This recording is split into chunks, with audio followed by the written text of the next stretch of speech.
Assalamualaikum warahmatullahi wabarakatuh. Selamat pagi, selamat siang, selamat malam. Di sini kami akan mempresentasikan analisis perancangan sistem dengan judul Sistem Pembayaran Parkir Mall Botani Square.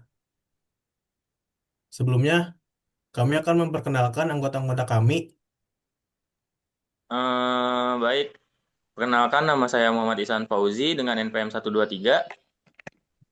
Saya Berliana Stiani dengan NPM 138. Saya Danang Tinugraha dengan PM 146. Saya Wahyundal Farizi dengan NPM 150. Selanjutnya, di sini terdapat latar belakang Mall Botani Square sebagai salah satu pusat perbelanjaan terbesar di Kota Bogor. Menghadapi tantangan berupa antrian panjang di area masuk dan keluar, kesulitan mencari tempat parkir, serta sistem pencatatan dan pembayaran yang kurang efisien. Oleh karena itu, dibutuhkan sistem parkir modern dan terintegrasi yang mampu meningkatkan kenyamanan pengunjung sekaligus efisiensi operasional. Melalui analisis dan perancangan sistem parkir ini, diharapkan tercipta solusi yang dapat mengatur lalu lintas kendaraan dengan lebih efektif, menampilkan informasi ketersediaan parkir secara real-time, mempermudah proses pembayaran, serta membantu pengelola dalam memantau data parkir secara akurat dan menjaga keamanan area parkir.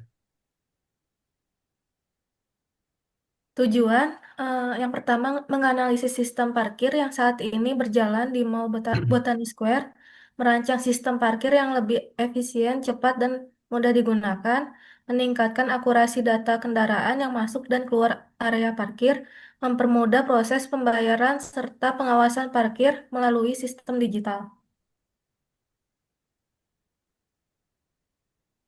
Lalu di sini ada manfaat. Yang pertama itu adalah meningkatkan kenyamanan dan kepuasan pengunjung dalam menggunakan fasilitas parkir.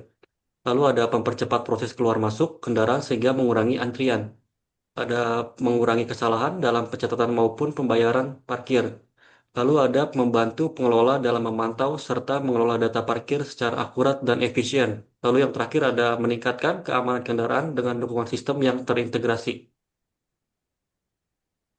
Selanjutnya di sini ada fitur-fitur yang di mana terdapat ada fitur member, pencatatan masuk kendaraan, pencatatan keluar kendaraan, perhitungan tarif otomatis, pembayaran tunai dan non-tunai, validasi tiket parkir, laporan transaksi harian, manajemen penggunaan, terus ada integrasi dengan barrier gate, serta yang terakhir ada rekapitulasi data parkir. Nah, di sini kita menggunakan metode SDLC. Metode SDLC itu terdapat beberapa tangga. Ya, yang pertama requirement definition, yang kedua sistem and software design, yang ketiga implementasi and unit testing, yang keempat integration and system testing, dan yang terakhir operation and maintenance.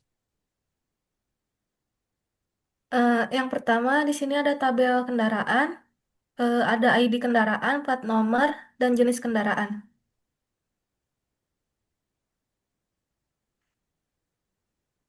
Lalu di sini ada yang kedua ada tabel tiket, yaitu ada ID tiket sendiri, ada ID kendaraan yang merupakan foreign key dari kendaraan, waktu masuk, waktu keluar, dan statusnya, yaitu selesai atau aktif. Baik, selanjutnya di sini ada tabel tarif yang di mana ada ID tarif, jenis kendaraan, serta tarif per jamnya dalam sistem parkir. Kemudian yang keempat terdapat tabel transaksi. Di sini ada terdapat atribut ID transaksi, ID tiket, total bayar, metode pembayaran, dan waktu bayar. Kemudian contoh isinya terdapat TR001, 987, 20.000 tunai, dan 1205. Yang kelima ada tabel pengguna, ada ID pengguna, ID tiket, plat nomor, dan nama. Lalu ada tabel ke-6 ada tabel get, yaitu ID log, ada foreign key juga, ID tiket, waktu, dan jenis masuk. Selanjutnya di sini yang ketujuh itu ada table member di mana di sini ada dilihat dapat ada ID member, ID pengguna serta nama member, tanggal gabung serta tanggal kadaluarsa. Juga ada status nonaktif dan aktif. Eh, di sini saya akan menjelaskan tentang ERD atau Entity Realization Diagram. Pertama di sini ada pengguna yang mempunyai atribut ID pengguna sebagai primary key, plat number, dan nama. Pengguna ini mempunyai member yang relasi itu one to one. Jadi satu pengguna mempunyai satu member. Member sendiri di sini mempunyai primary key ID member serta mempunyai turunan foreign key ID pengguna dan atribut lain biasa seperti nama member, tanggal gabung, tanggal kadaluarsa, dan status. Setelah itu pengguna mempunyai kendaraan. Di sini ada relasinya itu one to many. Jadi pengguna mempunyai banyak kendaraan. Di kendaraan sendiri di sini ada memiliki atribut ID kendaraan, plat nomor, serta jenis kendaraan. Kendaraan juga memiliki tiket. Setiap satu kendaraan memiliki satu tiket. Dari tiket sendiri situ ada primary key-nya di tiket, lalu ada foreign key itu keturunan dari atribut entitas kendaraan, ada waktu masuk, waktu keluar, dan status tiket.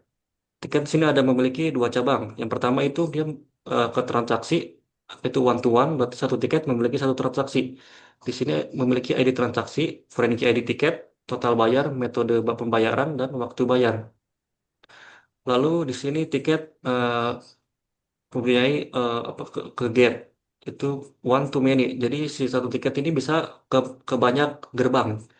Di situ ada ID log, foreign key-nya ID tiket, waktu, dan jenis aksi yang digunakan masuk ataupun keluar. Kemudian terdapat SPD atau sistem proses diagram. Di sini terdapat user, sistem, dan database. Hmm. Yang pertama, kendaraan melakukan verifikasi data member yang nantinya akan masuk ke database kendaraan. Lalu, pencatatan masuk kendaraan yang nantinya juga akan masuk ke database kendaraan. Kemudian melakukan pembuatan tiket parkir, melakukan perhitungan tarif otomatis, melakukan pembayaran tunai atau non-tunai yang nantinya akan masuk ke database transaksi. Kemudian, melakukan pencatatan keluar kendaraan yang dilakukan oleh petugas parkir, yang terakhir pembuatan laporan transaksi, dan kemudian selesai. Selanjutnya di sini ada DFD level 0 yang di mana entitas pengguna akan mengirimkan data kendaraan, plat nomor, serta waktu masuk kepada sistem manajemen parkir.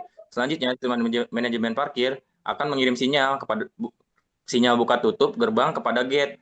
Nah, gate itu langsung mengirimkan lagi data waktu masuk dan keluar kendaraan kepada sistem manajemen parkirnya. Terus dari sistem manajemen parkir, tiket parkir akan keluar dan diberikan kepada pengguna. Lalu di sini ada di FD level 1, proses 1.1 atau pendaftaran kendaraan, sistem menerima dan memproses data kendaraan. Data kendaraan yang telah terdaftar kemudian diteruskan ke proses selanjutnya. Lalu proses 1.2 atau pembuatan tiket parkir, sistem menggunakan data kendaraan yang masuk untuk membuat catatan tiket parkir baru. Lalu data tiket yang berisi informasi masuk dan kendaraan kemudian diteruskan untuk siap dihitung. Proses 1.3 perhitungan tarif parkir, sistem mengambil data tiket saat kendaraan akan keluar. Proses ini mengakses data tarif yang berisi aturan tarif per jam atau per hari. Lalu ada proses 1.4 pembayaran dan transaksi keluar. Pengguna melakukan pembayaran berdasarkan data tarif yang diterima. Sistem mencatat hasil transaksi tersebut sebagai data transaksi, disimpan di data store. Setelah pembayaran sukses, sistem mengirim sinyal buka atau tutup gerbang. Lalu ada gate menerima sinyal dan terbuka. Jadi ada DFD level 2 di sini adalah versi lebih spesifik dari tadi DFD level 1 bagian 1.4 yaitu pembayaran. Di sini ada entitas pengguna mengantarkan data kendaraan seperti plat nomor atau apa segala macam itu untuk diinput data keluar kendaraannya. Lalu ada data tiket yang bawah data tiket, lalu ada menghitung total tarif parkir seperti per jamnya atau berapapun, lalu ada lanjut data tarif dimasuk ke dalam database data tarif. Setelah itu lanjut lagi ke proses pembayaran parkir. Di sini proses pembayaran parkir bisa menggunakan tunai ataupun non tunai. Lalu ada lanjut lagi data transaksi dikirim ke 1.4.4, yaitu adalah simpan data transaksi keluar yang ditaruh di data transaksi, database data transaksi. Setelah itu ada 1.4.5 itu mengirim sinyal buka gerbang, lalu selesai ke entitas gate. Nah, kesimpulannya, sistem pembayaran parkir di Mall Botani Square merupakan inovasi digital yang mampu meningkatkan efisiensi operasional parkir melalui proses otomatis mulai dari pencatatan kendaraan, perhitungan tarif, tidak hanya hingga pembayaran non-tunai. Penerapan sistem ini tidak hanya mempercepat arus masuk dan keluar kendaraan, tapi juga meminimalkan kesalahan manusia serta memudahkan pengelola dalam memantau dan menyusun laporan transaksi harian. Dengan dukungan teknologi seperti barrier gate dan integrasi fitur digital, sistem ini memberikan pelayanan parkir yang lebih modern, cepat, akurat, dan nyaman bagi pengguna maupun pihak pengelola. Sebelumnya, di sini terdapat pembagian tugas-tugas yang kami lakukan. Saya sendiri dan Nanti Nugraha membuat laporan dan membuat PPT. Kemudian ada Ani atau Berliana. Saya bagian diagram dan PPT. Kemudian ada Pauji. Saya mungkin membantu pembuatan tabel serta pengeditan video untuk nanti. Yang terakhir ada Wahyu. Nah, saya membuat diagram dan sedikit PPT. Mungkin cukup sekian yang kami sampaikan pada presentasi kali ini. Kurang lebihnya mohon maaf. Wabillahi taufiq wal hidayah. Wassalamualaikum warahmatullahi wabarakatuh.